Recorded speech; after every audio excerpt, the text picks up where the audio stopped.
feel nauseous, believe me. Never had a lot of shit come easy. Had to work hard, struggle just to be me.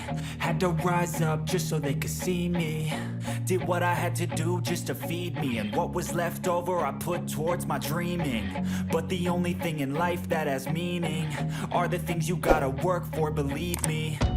Take into your hands a plan, your own hands can land your own brand. And damn, I feel like no one takes accountability. They want the credibility, convincingly unwilling to put in the fucking hours it takes to get some power. Don't be fucking sour.